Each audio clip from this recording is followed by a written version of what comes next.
if you know me, you know I like to open with a little humor, so here it comes. Be prepared. So Steve absolutely despised his spouse's cat. It was the cat from hell. And he decided to get rid of the cat one day by driving 20 blocks from his home and leaving him in the park. He was hoping that some kind soul would find this despised cat and take him home. After letting the cat go, Steve was arriving home and he saw the cat calmly walking up the driveway. What the heck? The next day, Steve decided to drive 40 blocks away and leave the cat there. But again, as he pulled into his driveway, that darn cat was there once more. He kept taking the cat further and further away, but the cat would always beat him home. At last, Steve decided to drive a few miles away, do some right turns, some left turns, some zigzag, cross a couple of bridges, until he reached what he thought would be a safe distance from his home, and he left the cat there. A few hours later, Steve calls home asking, hey, is the cat there? Yes, was the response. Why do you ask? Put him on the phone, Steve said. I'm lost in new directions. Oh, yes, on road trips and journeys and everywhere we go in life, sometimes we just can't help getting lost, either by our own fault or inadvertently. So today we're going to take a look at how God slows us down, stops us, and offers ways to reevaluate and reroute our trip, especially if we seem to have lost our way. Would you please pray with me? Dear Creator God, we have come together today to worship you in song and prayer and word. I pray that the message that you give us today will somehow change our life and our journey, even if only in a small way. And now may the words of my mouth and the meditations of all of our hearts be acceptable to you, our strength and our Redeemer. Amen. Amen. So today we continue on our Road Trip 2022 sermon series, continuing to look at how our lives oftentimes parallel those road trips that we used to take when we were kids, or maybe even still take today as adults. Last week, Reverend Torrey talked about his family road trips. And I, too, remember some of the road trips that my family took when I was younger and when I was in my teens. My family would always take a summer road trip to see some point of interest in this country. I remember traveling to places like Mount Rushmore in South Dakota, to Washington, D.C., to Virginia, to Mackinac Island in Michigan. We went all over. And there was always somewhere that my parents thought would be fun and educational to visit. And it would be a reasonable drive away. We'd bundle all of our suitcases in the car, and Dad would drive the whole way. Mom never learned how to drive, thank God. But Mom was in charge of keeping us occupied along the way. So in planning the trip, they went to AAA. They got all the triptychs and planned the whole trip from beginning to end. How many remember triptychs? Those nice little pages that they had the route marked all the way on each page. And they made all their hotel reservations in advance, so we would never be shut out of a place to stay. Again, my folks were not into camping, so thank God for that too. And they would always decide in advance which attractions we would visit. Not a trip was taken in my family that wasn't completely planned out. My sister and I, well, we sort of quietly went along for the ride. We got along pretty well in that back seat, but not always. Too much closeness for days at a time didn't always work out very well. Now, as I got older and into my late teens, the road trips were a bit different. I joined a marching band here in Milwaukee called Lake Band, and every August we would travel to a national marching competition somewhere, like LA or New Orleans or Denver or Spokane, New York City. Those are just some of the ones to name a few. So all of us teens in the band and a few really brave chaperones climbed into Greyhound buses and traveled nonstop to get to our destination. It was fun. It was work. It was sometimes rowdy, actually more times rowdy than I can imagine or tell you about. And I really learned to grow tired of Greyhound buses and the smell of Lysol. Can't use a can of Lysol to this day.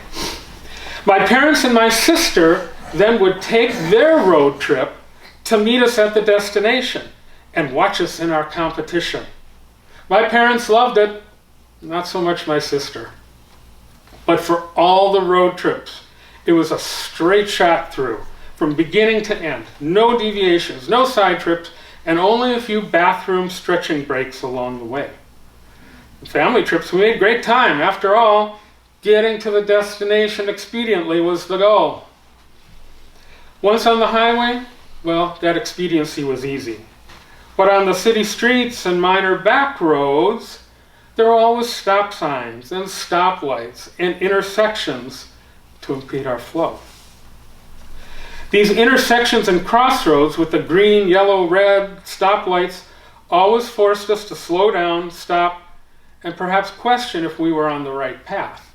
Those triptychs, they weren't always completely accurate.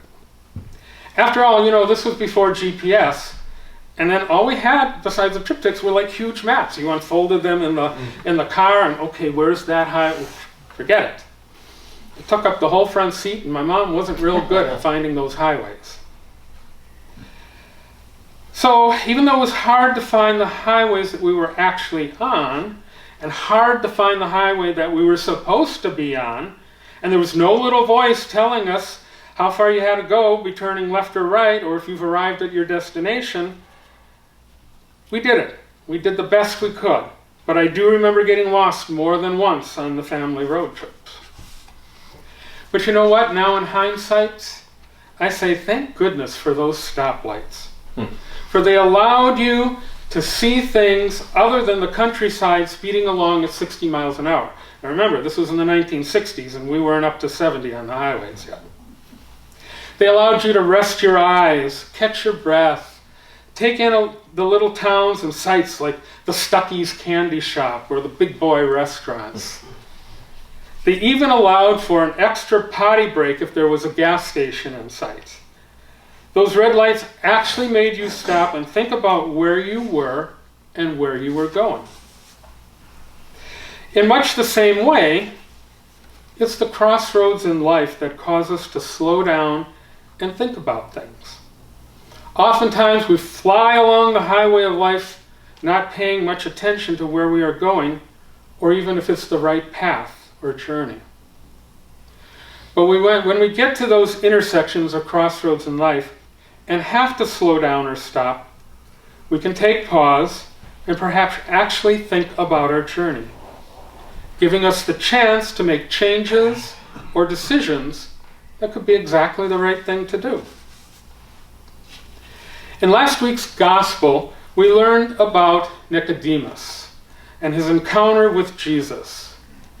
Nicodemus was a Pharisee who was very religious and very powerful. He and the ruling Jewish council wanted to make Israel the place that was truly ruled by God, where the people would all live right and act in the right ways as God intended. Of course, that wasn't exactly how things really operated.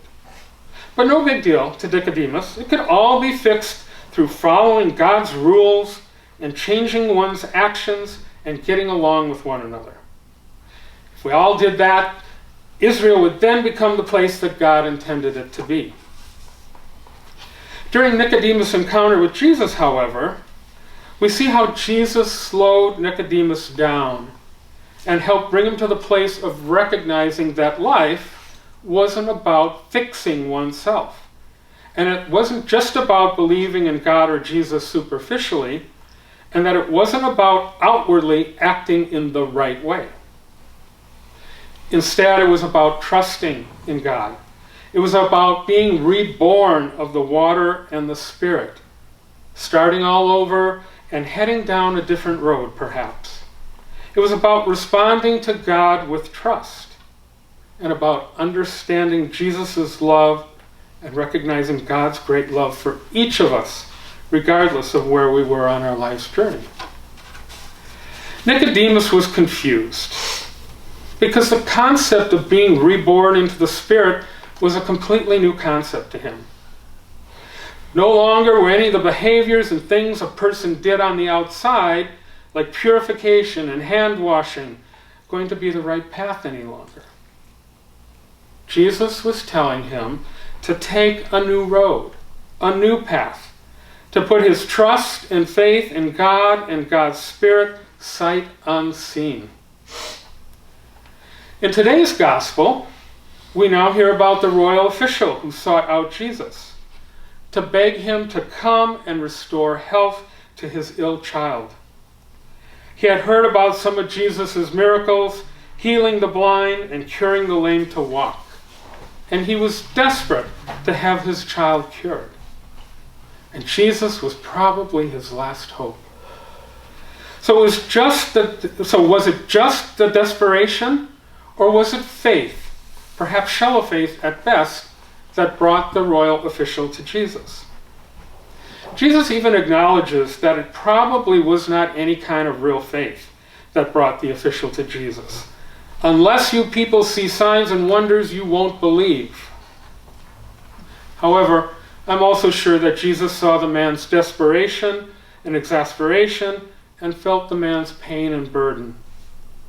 And even though Jesus knew that the official probably didn't have any real faith in Jesus, Jesus heals the man's child nonetheless. Jesus did not ask for the man to proclaim himself as faithless or to proclaim himself a sinner, nor did Jesus ask him to proclaim allegiance to him. Rather, Jesus instead presented a crossroad where the official could begin to understand about placing trust and hope in Jesus outside of any signs and wonders, and allowing faith to perhaps be rebirthed in the official. Jesus was creating a dilemma of faith for the royal official and for those who were listening around him. Should they trust Jesus even without proof at hand? Or would they need to wait and see some sort of proof? The official obviously found that trust, that faith, for he hurried home to his child even without the physical assurance of healing. On life's road trip, it's much the same for all of us as it was for Nicodemus and the royal official. It's all about dealing with dilemmas of faith. Do we stay the course with our doubts and our uncertainties and our hesitations, hoping that we can figure it out alone? Or do we reroute our journey trusting in God and responding to God with obedience and faith? Are we looking for a Jesus that only provides miracles in order for us to believe? Or are we looking for a Messiah in our lives that we can put our trust and our hope in? Jesus wants those who follow him to follow him at his word, not just because of the signs and wonders that he performed when he walked on this earth. God also wants us to believe and trust without physical proof. Now, just a little side excursion on our road trip here. It's all part of the inclusive package, so no extra charge. Mm-hmm. But believing in miracles is much different than needing miracles in order to believe. Mm-hmm. Believing in miracles is different than needing miracles. I'm a true believer in miracles. I'm living proof of a miracle. They happen every day and in many different ways. Large miracles, small miracles, they're all gifts from God and affirm the existence of a God who loves us and has a plan for our lives. But sometimes the miracles and signs we expect don't materialize, at least not as we expect them to. Our trust and our faith in God cannot be dependent only on witnessing signs and miracles. Rather, our trust in God and Jesus must be based on Jesus' word and God's calling. And God's calling is much the same as Jesus' expectations. God prompts us to trust in God, especially at every intersection or crossroad or dilemma of faith. Do we continue forward blindly, or do we need to change our direction? For each of us, for this church, for our denomination, God has and always will prompt us to put our trust in God, even in times of uncertainty and pain and doubt. 53 years ago, in a time of personal crisis, Troy Perry sensed a calling from God to put his personal trust in God and reach out to the gay community in a fresh way. It was his dilemma of faith at a crossroads. That red light and that green light gave him pause to affirm his faith in God's calling and move forward. For this church, Milwaukee Metropolitan Community Church, we continually find ourselves at a crossroads. When we look at building our church, when we look at reaching out to make an impact in our community, when we look to moving forward in faith and trust, even though the future is uncertain. Are we here at Milwaukee MCC open enough to whatever the next steps God has in store for us without knowing the outcome? For all of us, as we read in today's psalm, God specifically calls us out to trust in God's calling, to help bring justice to the earth, defend the lowly and the orphaned, render justice to the oppressed and the destitute, rescue the weak and poor, and save them from the hand of violence. Do we need to take stock at the next red light in our lives and see if we're on the right road? Do we need to make changes in direction, trusting only in God's word? See, for each and every one of us, those red lights and green lights along our road trip can be the opportunity to stop and examine our journey, to be encouraged by Jesus' words, to trust in Jesus and God without proof, and to recognize God's great love for us beyond anything we can imagine. These stoplights along the way can be just the thing that make us reevaluate and reroute our journey. God's Spirit calls to each of us. Do you have enough faith to trust in that calling? Blessings on each and every one of you today. Amen.